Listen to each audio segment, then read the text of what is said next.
Bienvenidos una vez más a este espacio de Popular Televisión Cantabria, donde queremos acercarles la realidad de la diócesis, que es Cantabria y Valle de Mena, a sus hogares.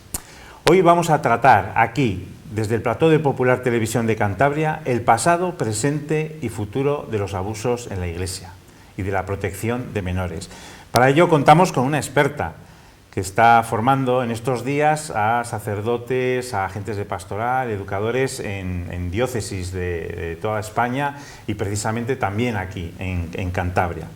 Nuestra invitada de hoy viene de la diócesis de Astorga y es María José Díez Alonso. Bienvenida, María José. Muchas gracias, Arturo, encantada. Bueno, como decíamos, María José es nuestra invitada de hoy y ella es delegada episcopal para la protección de menores y acompañamiento de víctimas de abusos de la diócesis de Astorga. Es miembro desde el 2022 del Servicio de Coordinación y Asesoramiento de las Oficinas Diocesanas de Protección de Menores de la Conferencia Episcopal. O sea, digamos que es quien coordina, del equipo que coordina y asesora pues a las oficinas, a las delegaciones de protección de menores y abusos, ¿no?, de toda España. Y sobre todo está casada y tiene 2 hijas, ¿no? Un hijo y una hija. Un hijo y una hija. Y un hijo. Y es psicóloga, psicopedagoga y además es forense, perito en casos judiciales. También estaba atendiendo pues, en aquellos incendios que hubo, ¿no?, el año pasado, pues también a las víctimas, ¿no?, de los incendios. Y bueno, pues tiene un currículum impresionante. Bueno, como decíamos, estás en el Servicio de Coordinación y Asesoramiento, en las oficinas diocesanas de la protección de menores, ¿no?, como aquí en Santander. Y recorriendo todas las diócesis, hablando con los sacerdotes, como decíamos, y lo que estás planteando es un poco el pasado, el presente y el futuro de toda la cuestión de los abusos y la protección de menores. Cuéntanos, ¿cómo ha sido ese pasado? ¿Cómo ha sido ese inicio que nos sobresaltó a todos, este inicio de los abusos y que, bueno, pues fue la verdad que tambaleó? Yo creo que en uno de los casos, si no ha tambaleado los cimientos, ha tambaleado los muros de la Iglesia, ¿no? Hombre, desde luego los abusos sexuales dentro de la Iglesia ha sido un tsunami. Aquello que empezó en Estados Unidos por el 2001, pues parecía que era algo muy local, ¿no?, que afectaba a la archidiócesis de Boston y que, bueno, pues que era algo que pasaba en Estados Unidos, pero que nosotros éramos diferentes. Poco a poco se fue viendo que era un fenómeno, como todo en estos últimos años, global. Al final, pues toda la Iglesia estaba afectada. Ha habido casos en Chile, ha habido casos en Irlanda, en Francia, en Alemania y también en España. También ha habido casos muy importantes de mucha repercusión en órdenes religiosas. A nivel internacional podemos hablar del caso de los Legionarios de Cristo y las órdenes religiosas en España, pues por desgracia también han sufrido esta situación que al final es la Iglesia en toda la que nos hemos visto afectados. Ahora vamos a hablar del presente, pero todavía viviendo este pasado tan dramático, pero también hemos visto que en el mismo 2001 Juan Pablo II ya publica otro motu propio, luego la labor de Benedicto XVI, etcétera, etcétera. Por lo menos ahí, de cierta forma, podemos decir que la Iglesia ha ido intentando superar estas dificultades y adaptándose, ¿no?, a estos problemas, ¿no? Claro, tenemos muy reciente el fallecimiento de Benedicto XVI, ¿no?, y estos días sí que hemos escuchado algo que todos sabíamos, pero que no habíamos escuchado, y es que detrás de muchos documentos de San Juan Pablo II estaba Joseph Ratzinger, entonces prefecto para la Congregación de la Doctrina de la Fe, motivando todos esos documentos. O sea, Sacramentorum Sanctitatis Tutela del 2001, es un documento que bueno, pues que tiene esa inspiración de Benedicto XVI, porque luego es la línea de trabajo que se ha seguido, ¿no? Benedicto XVI, siendo prefecto, comienza ese trabajo y desde luego su pontificado lo que ha dejado son documentos muy potentes en cuanto a la doctrina de la Iglesia sobre la protección de los menores. María José, pasamos al presente, a la hora, ¿no? Vamos. ¿Cuál es la situación de la Iglesia frente a los abusos en este momento? Las estadísticas, hay denuncias, vamos a partir, ¿no? Bueno, hay casos vivos. Casos vivos queremos decir que están siendo investigados por la justicia civil.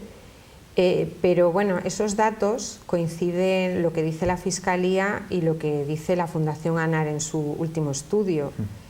Los abusos sexuales cometidos por clérigos son una estadística de 0,02%. 0,02%. ¿Vale? Es verdad que, como siempre decimos, no tenía que haber ningún caso. Claro. Pero esa estadística lo que nos habla es de la realidad social ante la que estamos. Ya. O sea, el problema de los abusos sexuales y el maltrato a los menores es un problema social y que por tanto afecta a la Iglesia, porque la Iglesia forma parte de la sociedad. Sí. Los católicos formamos parte de la sociedad y no podemos mirar hacia otro lado. Pero esa estadística es muy clara y también orienta lo que hablaremos después, el cómo tenemos que estar trabajando la Iglesia. Esa es la realidad. Estás yendo, ¿no? Invitada, ¿no?, a las diócesis y, como decíamos, ¿no?, hablando de los protocolos de prevención y de actuación, ¿no? Has venido aquí con nuestra delegada, ¿no?, Esperanza González.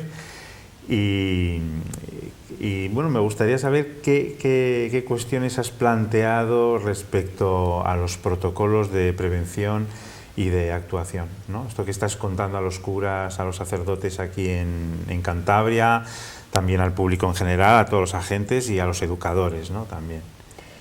Bueno, pues lo que estamos planteando es que los protocolos son documentos que están al servicio de lo que necesita la Iglesia particular y en cada momento en concreto.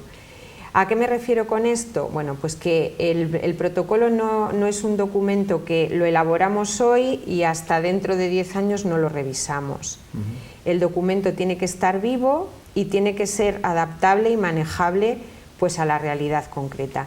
Entonces, los protocolos tienen que tener una serie de elementos básicos, pero que eso ya va a crear un sistema integral de protección de los menores dentro de las actividades que se realicen, sean pastorales, formativas o asistenciales. ¿Cuáles son esos elementos? Pues bueno, lo primero es la selección del personal. Es muy importante que las personas que trabajan en cualquiera de estas actividades, sea con un contrato o sea como voluntario, sean personas idóneas y sean personas preparadas. Por eso también, además de la selección del personal, se piden una serie de requisitos que sean, primero, el presentar el certificado negativo de delitos sexuales. Esto es para catequistas, monitores, estamos hablando, vamos. Claro, esto además lo marca el Reglamento Civil, la Ley de Protección Integral del Menor, que se aprueba en el año 21, esa ley obliga. Ya obligaba una ley anterior, pues todos los que tenemos contacto con menores teníamos que presentarlo, ¿no? Pero la Iglesia, desde que se han hecho estos protocolos diocesanos y también las órdenes religiosas, esto es obligatorio, pero además civilmente también. O sea, yo voy a dar, por ejemplo, un taller de radio en mi parroquia a chavales y tengo que presentar el certificado negativo, ¿no? Efectivamente, así es. Y esto es una norma que nadie tiene que tomárselo como es que están desconfiando de mí o es que ¿por qué me lo pedirán? No, es que esto es una norma. Hombres y mujeres, claro. Y hay que, para todos los ciudadanos mayores de 18 años, porque los menores no pueden ser responsables de actividades. Vale. Eso también es una cuestión importante. no se puede delegar en menores la responsabilidad. Y luego también otro aspecto importante en relación al personal es la obligatoriedad de formarse. Porque una de las conclusiones que hemos llegado, ¿no?, estudiando un poco la realidad de los casos que se han ido dando, es que en muchos casos se daban situaciones en las que no estaba claro el cómo había que proceder. Entonces, para eso están las guías de conducta que dan una seguridad tanto a las familias de los chicos que participan en las actividades como a las personas que están formando o acompañando pastoralmente. Entonces, eso también es una cuestión que se ha puesto como obligatoria. Luego también hay dentro de los programas formativos, pues hay una serie de temas que son básicos, como puede ser, bueno, pues todo el conocimiento de la legislación. ¿Eso quién? ¿El párroco? Todos. ¿Quién? Todos. Todos, o sea, eso... todos los que participamos en actividades con menores tenemos que conocer las leyes que nos afectan. Sí. A ver, el no conocerlas no nos exime del cumplimiento, Ya, o sea, mejor conocerlas, pero es mejor conocerlas porque, bueno, de esa manera yo creo que también nos vamos haciendo responsables y también podemos ir transmitiendo al resto de personas con las que tenemos contacto, pues esta realidad de la necesidad de un buen trato y de una protección a los niños en cualquier ámbito. Además, bueno, pues el concepto de abuso. Es verdad que la legislación civil ahora ha asimilado abuso, violación, pero bueno, es necesario, por lo menos, si no a nivel jurídico, que a nivel psicológico sí que se conozcan los daños que produce el abuso, que produce una violación, poder detectar casos, pues para poner los medios. Y todo esto, María José, respecto a los protocolos de prevención, ¿no? Luego tenemos de actuación, que es cuando ya, pues por desgracia, ¿no?, conocemos un caso o ha habido un caso. O sea, ¿qué protocolos tenéis? Porque hay protocolos de sensibilización, esto es más de prevención, ¿no? La sensibilización. Sí. Es crear conciencia. Eso es crear conciencia, efectivamente, pero luego ya es, bueno, ya cuando llega esa fase de que ha habido un delito, o sea, ha habido un abuso, ¿qué protocolos hay? ¿Cómo hay que actuar? Si alguien conoce algún caso o alguien ha vivido pues ese abuso, ¿qué protocolos, qué tenemos que hacer? ¿O qué tiene que hacer la gente? Bueno, hay que diferenciar entre casos de abusos cometidos en el pasado y que digamos, civilmente estarían prescritos a los casos que se dieran actualmente. Evidentemente, en los casos, vamos a empezar por los primeros.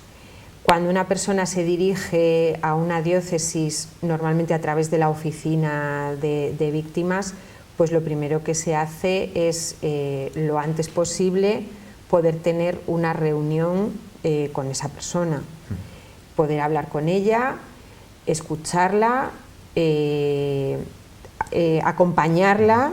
¿Eso qué sería? ¿Un psicólogo, una psicóloga o la delegada, en nuestro caso, la persona Esperanza? Encargada de acompañamiento, en vuestro caso es Esperanza, que está perfectamente formada para poder hacerlo y que, bueno, pues no es necesario que sea un psicólogo, sí que tiene que ser una persona que sepa cómo acoger, cómo escuchar y cómo iniciar ese primer acompañamiento. Ahí se detectan las necesidades que tiene esa persona. Si es un daño psicológico, si es un daño psicoespiritual, si necesita también, bueno, pues un asesoramiento jurídico, pues porque aunque ese caso esté muerto en la vía penal, no está muerto en la vida canónica, a nivel eclesiástico, se puede iniciar un proceso. Que, bueno, pues hay una investigación previa, que incluso, bueno, llegado el caso se puede levantar la prescripción, la autoridad competente, por supuesto, levanta la prescripción del caso y entonces se realiza un proceso administrativo penal.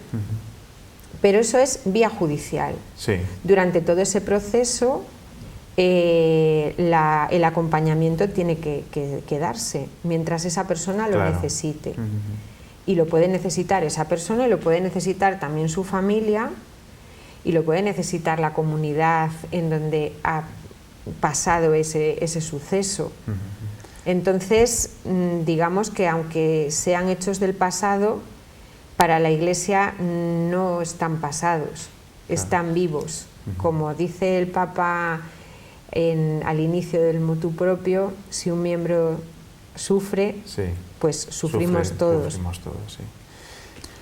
Si descubrimos un caso, sospechamos, ¿qué podemos hacer? Si alguien piensa que hay algún problema, porque a veces la víctima le costará descubrir que es víctima, ¿no?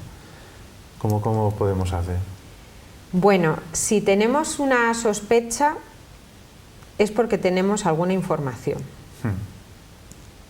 Entonces, si esa información la damos por posiblemente válida, ¿no? Pues que es probable, pues entonces yo en esos casos creo que lo primero es hablar con alguien que esté en la delegación, en la oficina de acompañamiento, porque creo que si hay algún tipo de indicio es porque hay algo. Desde luego, si tenemos la seguridad de que está pasando algo con un menor, tenemos que comunicarlo a la Fiscalía. No es suficiente con comunicarlo a la familia, no es suficiente con... hay que comunicar a la Fiscalía lo que está pasando, porque realmente la Fiscalía es la que puede investigar.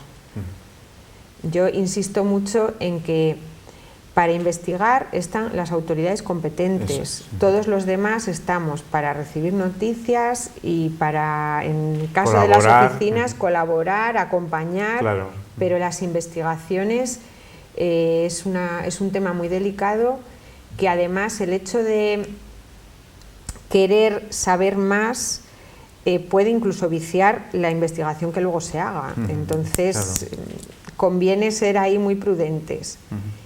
Puede ocurrir que en un colegio, en un contexto de catequesis, algún niño, algún adolescente haga una revelación. Entonces esa revelación hay que escucharla, hay que decirle a esa persona que ha hecho bien en decirlo, que le vamos a ayudar, que le vamos a apoyar, y luego actuar pues según procede, según el derecho nos marca además.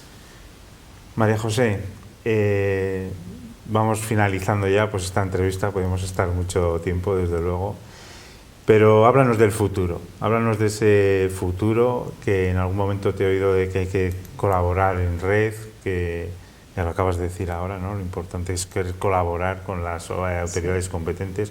¿Cuál es el futuro de la Iglesia en cuestión de los abusos y de prevención de menores? Pues volviendo al tema de la comunicación, creo que todo esto es necesario comunicarlo a la sociedad, contar todo lo que estamos haciendo y todo lo que queremos hacer en el futuro. Y una de las cosas que consideramos que es fundamental es toda esta experiencia, tanto a nivel no solamente de protocolos, sino sobre todo a nivel formativo, de esa prevención que estamos haciendo y en la que estamos trabajando de verdad, que con mucho empeño y mucha ilusión y mucha confianza, porque creemos que ahí está el futuro, pues eso llevarlo pues a la sociedad a través de otras instituciones públicas y privadas que trabajan en el ámbito de la protección de menores, porque no podemos olvidar que esto es un problema social, no es un problema de la Iglesia.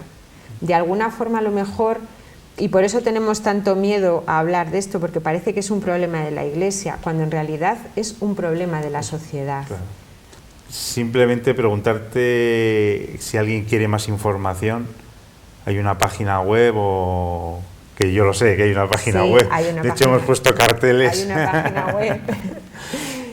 Hay una página web de la Conferencia Episcopal donde están, bueno, pues todos los recursos de las diferentes diócesis.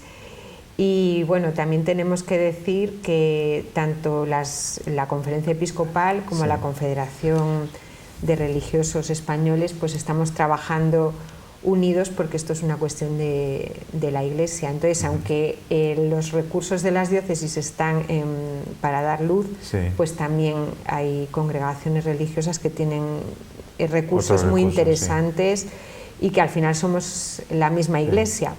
Nuestra página web sería Para Dar Luz, ¿no? La página Para web, Dar Luz. Eso es. Además de toda la información, desde luego que esta diócesis de Santander sí que está dando pasos, además de constituir la oficina, la delegación, toda la formación que llevamos tiempo, además contando contigo. Sí. O sea que es una labor muy interesante la que nuestro obispo, don Manuel Sánchez Monje, ha puesto en marcha con respecto a todo el tema de los abusos. María José, muchas gracias por venir aquí a Cantabria, aquí a este estudio de Popular Televisión, y te damos las gracias por esta disponibilidad que tú tienes y la claridad con la que nos hablas. Pues nada, yo encantada de estar en Cantabria, es mi segunda diócesis, siempre lo digo, y muchísimas gracias a vosotros, pues porque realmente sí que estáis cumpliendo con la labor que tienen los medios de comunicación, que es la de dar luz a través de las noticias, bueno, pues de primera mano, yendo a buscar la noticia al sitio. María José, pues estamos muy contentos de eso, de estar dando luz, como dices. Y bueno, le recordamos que hemos estado entrevistando a María José Díaz Alonso, que ya es delegada de la diócesis de Astorga en cuestiones de abusos y de prevención de menores, y que como también está en la comisión, en el servicio de coordinación y de asesoramiento de todas las diócesis en España, pues ha venido, está recorriendo las diócesis, y una de ellas, pues la diócesis de Santander, pues a hablarnos de estas cuestiones, de los nuevos protocolos que se están poniendo en práctica, y estamos muy agradecidos por su disponibilidad. A ustedes pues también les agradecemos por habernos dejado entrar en sus casas, y nos vemos para el próximo programa.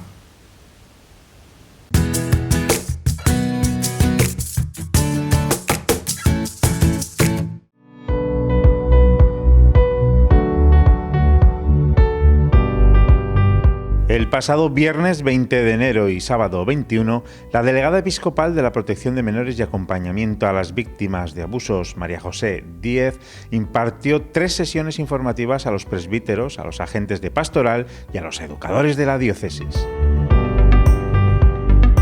María José es psicóloga especializada y pertenece al equipo de coordinación y asesoramiento de las oficinas de protección de menores. Por esta razón, vino a nuestra diócesis para hablar sobre el pasado, presente y futuro de los abusos en la Iglesia. Es una persona muy preparada, y no solo con conocimientos teóricos de todo lo que se afecta a la protección de menores y a las víctimas de abusos, sino que también tiene práctica, y la teoría hay que contrastarla luego con la realidad. Ella lo tiene así, nos puede ayudar mucho. Pues vamos a seguir la línea del tiempo y vamos a analizar un poco la evolución en el afrontamiento de los casos de abusos, bueno, pues en la Iglesia española. Desde luego que ha habido un cambio importante desde los primeros casos que aparecieron, en los que había realmente dificultades en cómo afrontarlos, y sin embargo ahora ya estamos en otro momento, las víctimas están siendo acompañadas, los procesos se llevan a cabo con normalidad, y ahora estamos en el momento de la prevención y mirando al futuro, también pues para transmitir a la sociedad todo el trabajo que la Iglesia española está haciendo en este sentido. Nuestra diócesis cuenta con una oficina para la protección de menores y acompañamiento, y su responsable es Esperanza González. Para el tema de abusos, entonces, nuestro cometido al frente de la delegación es precisamente acompañar y ayudar al señor obispo en lo que es la prevención y las posibles denuncias en temas de abusos de menores, y también en llevar un poquito el seguimiento en el caso de que hubiera posible denuncia de lo que son las investigaciones, pero sobre todo también lo que es la acogida, el acompañamiento y la escucha de esas posibles víctimas. Sí, tenemos la Delegación Episcopal de Protección de Menores y de Víctimas, y entonces ya venimos trabajando sobre este tema. Gracias a Dios no tenemos aquí problemas de abusos, pero hay que sobre todo estar trabajando en la prevención, que no surjan estos casos que son muy dolorosos y que sobre todo pues a las víctimas les deja marcadas.